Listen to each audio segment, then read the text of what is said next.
Sound இங்கே வரைக்கும் கேட்டுச்சுன்னா ஒன்றும் பண்ண முடியாது. டோரிமோன் கிட்டே இருக்காத. என்னங்க இன்றைக்கி என்ன பேசுகிறது? சமையல் கட்டில் சமைச்சிக்கிட்டே இருக்கேன். எனக்கு ஒன்று தோணுது. அதிகமான பேர் கமெண்ட் பாக்ஸில் அதிகமான பேருன்னு சொல்லக்கூடாது, ரொம்ப பேர் நல்ல மனுஷங்க, நல்லபடியாக வாழ்த்துட்டு நல்லபடியாக பேசுகிற ஆத்தா, நல்ல ஆத்தா, உனக்கு சிக்கனமாக வாழ தெரியுது ஆத்தா அப்படின்னு பாராட்டுறீங்க. ஒரு சில பேர் மட்டும் ஐய என்ன நீனு காசு பண்ண முடியாது திரும்பி வரக்கு, கஞ்ச பிசுனாரியாக இருப்பவருக்கு உங்கள் அம்மா நீனு காசுண்டா போச்சு வரக்கே அப்படின்லாம் ஒருத்தவங்க கமெண்ட் பண்ணியிருக்கா. ஏன் உங்களுக்கெல்லாம் காசை பார்த்தா வெறிச்சு ஓடுவீங்களா? ஆத்தாடி காசா வேணாம் ஓடுவீங்களா? எல்லோரும் காசுன்னு தானே திருறாங்க. உலகமே காசில் தானே வாழுது. காசு பணம் இல்லைண்டா ஒன்றுமே மதிக்காதுன்ட்டு அந்த பணத்தையும் இதையும் சம்பாதிக்கிறதுக்கு மான மரியாதைன்னா இழந்தா கூட பரவாயில்ல, நான் அந்த பணத்தை சம்பாதிச்சணும்யா அப்படின்னு தானே உலகமே தெரியுது. இதில் என்ன எனக்கு மட்டும் நானும் எங்கள் ஆத்தா என் காசு பணத்தை சம்பாதிக்கிறதுக்கு கரும்பாடு விட்டு கிடக்கும். மற்ற ஊரம் ரேன்னு படுத்துக்கிட்டு உங்கள் வீட்டில் என்ன சமையல், எங்கள் வீட்டில் மீன் குழம்பு, உங்கள் வீட்டு மீன் குழம்பு கறி குழம்பு எங்கிட்ட தரையில், எங்கள் வீட்டு மீன் குழம்பு உங்களுக்கு தரோம், எங்கள் வீட்டில் இருக்கிற அரிசியை வாங்கிக்கிட்டு உங்கள் வீட்டில் இருக்கிற குருணையை தரையில அப்படின்ட்டு பண்டமாட்டு முறையில வாழ்ந்துக்கிட்டு இருக்க அந்த உலகத்தில் அப்படி பேருமே காசு பணத்தை சம்பாரித்து நல்லபடியாக நம்மளுக்கு தேவைகளை பூர்த்தி செய்யணும்டா. காசு பணத்தை சம்பாரித்து கையில் வச்சுக்கிட்டு நம்மளுக்கு தேவையானதில் வாங்கி திண்டுக்கிட்டு நல்லபடியாக இருக்கணும்னு தானங்க எல்லாருமே உழைச்சிட்டு கிடக்கும். அதில் ஒரு அக்கா சொல்லியிருக்காங்க, என்ன கஞ்ச பிசுனாரியாக இருப்பவருக்கு, கஞ்ச பிசுனாரின்டா என்ன இப்படி கஞ்ச பிசுனாரின்டா என்னது? சமைச்சு சாப்பிடாம ஒரு படத்தில் மனோரமா கோழி அப்படி தொங்க விட்டுக்கிட்டு கோழி குழம்பு குடிச்சிட்டேன்ட்டு வாழே அதே கஞ்ச பிசுனாரி தரேன் நாங்கன்னு அப்படியே தர்றோம். வயிற்றுக்கு எம்புடுக்கு தேவையா அந்த அளவுக்கு சாப்பிடணும், அந்த அளவுக்கு சமைக்கணும். அதிகமாக சமைச்சு வச்சுக்கிட்டு தேவைக்கேற்ற தின்னு விட்டு மிச்சத்தை பூரம் பிடிச்சி போச்சுன்னு கீழே கொட்டுறது, குண்டாவாக சமைச்சு அங்கிட்டு செதறது, இதெல்லாம் நம்மளுக்கு பிடிக்காது.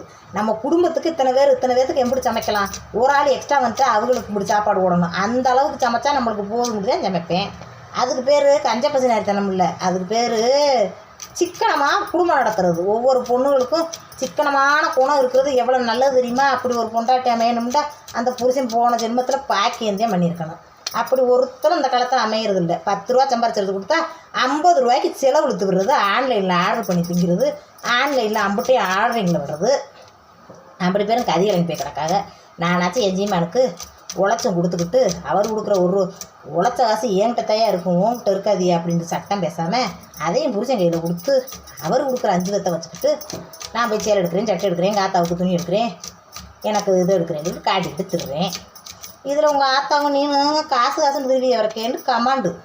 ஏன் உங்களுக்கு வரிசையில் பார்த்துருக்காங்க வீடியோவை, ஒவ்வொரு வீடியோவாக பார்த்துட்டு ஆத்தாடி இந்த பொம்பளை காசு பணம்ட்டு சம்பாதிக்கிறதுலே குறிக்கோளாக இருக்காளையா, நம்ம வீட்டில் சும்மா கஞ்சியை குடிச்சுக்கிட்டு இவள் வீடியோவெல்லாம் பார்த்துக்கிட்டு கிடக்கான், இது ஒரு கிரகமா அப்படின்னு மனசுக்குள்ள தோணியிருக்கு.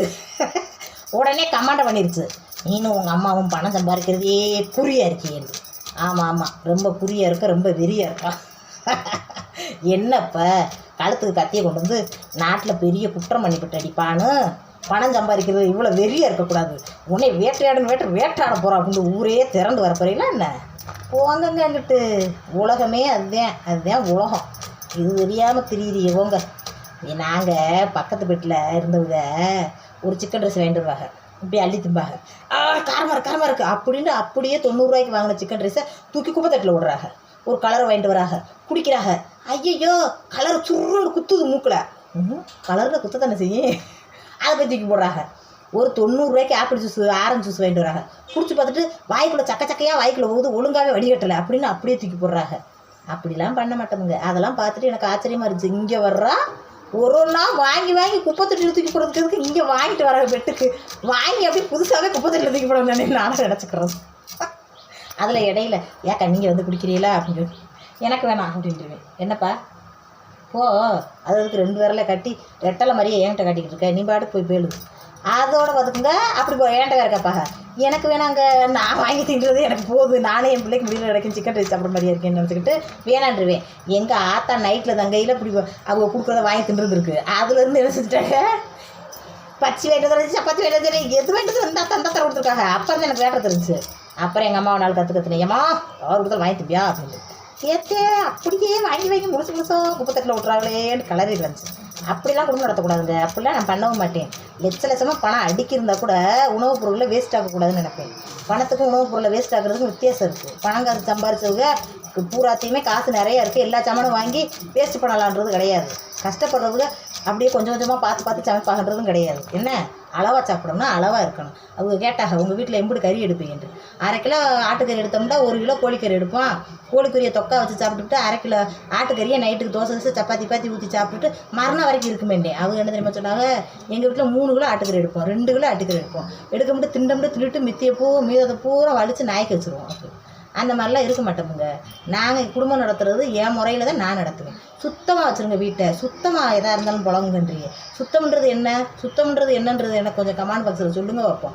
சுத்தம்ன்றது அவங்க குடும்பம் நடத்துகிற விதத்தில் அவங்க வீட்டில் எப்படி சுத்தமாக இருக்கும்னு அவங்களுக்கு தெரியும். நீங்கள் கமெண்ட் பாக்ஸில் ஏன் கமெண்ட் பண்ணுறீங்கலாம் கேட்க வரல. என்னையே சுத்தமாக இல்லைன்னு சொல்கிறதுக்கு உங்களுடைய முதுகை நீங்கள் திரும்பி பார்க்க முடியலன்னு தான் நான் சொல்ல வரேன். ஏண்டா எப்போவுமே வீடு க்ளீனாக இருந்தால் அங்கே சீதேவி உங்களுக்கு தங்காது. அதாவது குப்பையிலையும் சீதேவி இருக்குது. அது உங்களுக்கு தெரியுமா? யாருக்குமே தெரியாது. ஒன்று எல்லாமே க்ளீன் பண்ணி வச்சுட்டு அந்த வீடு செவ்வாய்க்கியமாக செல்வ செழிப்போடு இருக்குன்றதே கிடையாது. தொடச்சிக்கிட்டு தான் போயிடும். என்னை பொறுத்தளவு தொடச்சு அதை தொடச்சு அப்படி பார்க்குறவங்களுக்கு பூரா அப்படித்தான் ஆகும். என்னை பொறுத்தளவுக்கு குப்பையும் கூடவுமா வீடு வாசலும் சிந்தி செதறி நல்லபடியாக இருக்கணும். அப்புறம் கூட்டி அள்ளணும். பொம்பளை எப்போவுமே க்ளீன் பண்ணிக்கிட்டு இருக்க முடியாது. என்கிட்ட 3 பிள்ளை இருக்குது. 3 பிள்ளையும் இப்படியே கூட்டிக்கிட்டே வரையில அங்கிட்டு பின்னாடி பேப்பர் கிழிச்சு போட்டுக்கிட்டே இருக்கும். அதுக்கெல்லாம் நம்ம ஒன்றும் செய்ய முடியாது. காய்கறியே கழுவி ஆக்குங்கன்றீங்க. உங்களுக்கு வீடியோ எடுக்கிற அந்த 3 செகண்டு 60 செகண்ட்லாம் எல்லா விவரத்தையும் உங்களுக்கு காட்ட முடியாது. ஆல்ரெடி நான் கழுவியே கறியை வச்சுருக்கலாம், அதை கொட்டியிருக்கலாம். அதை நான் கழுவுறேங்க அப்படின்லாம் காட்ட முடியாது. அதெல்லாம் புரிஞ்சுக்கிறணும். அதை புரிஞ்சுக்கிறாம காய்கறியை கழுவலை, கறியை நல்லாவே கழுவலை அப்படின்றீங்க. கறியை முதல்ல ரொம்ப கழுவவே விடாது. ஒரு தண்ணி ஊற்றி தான் கழுவணும். கறிக்கு கடுகு விட்ருக்கீன்றிய. கடுகு கண்டிப்பாக போடணும். உப்பு கறிக்கு, அதாவது குழம்புக்கு மட்டும்தான் ஜீரகம் போடுவாங்க. கறிக்கு உப்பு கறிக்கு கடுகு போட்டு கண்டிப்பாக தாளிப்பாங்க. ஒவ்வொரு இடத்துலையும் ஒவ்வொரு மாதிரி இருக்கும். நீங்கள் சொல்கிறத நான் ஏற்றுக்கிறேன். அதில் தப்பாக நீங்கள் கமெண்ட் பண்ணியிருக்கீங்கன்னு சொல்ல வரல. கமெண்ட் பண்ணுறத குறையாக கமெண்ட் பண்ணாதீங்கன்னு சொல்ல வரேன். அதாவது அக்கா என்னை பார்த்துக்கிட்டே இருந்து இப்போ தாய் மகளும் பணம் சம்பாதிக்கல உங்கள்கிட்ட வேகத்தில் இருக்கீங்கன்னு பொங்கு சாரப்பட்டிருக்கீங்க. அப்படி பொங்கு சாரப்படாதீங்க.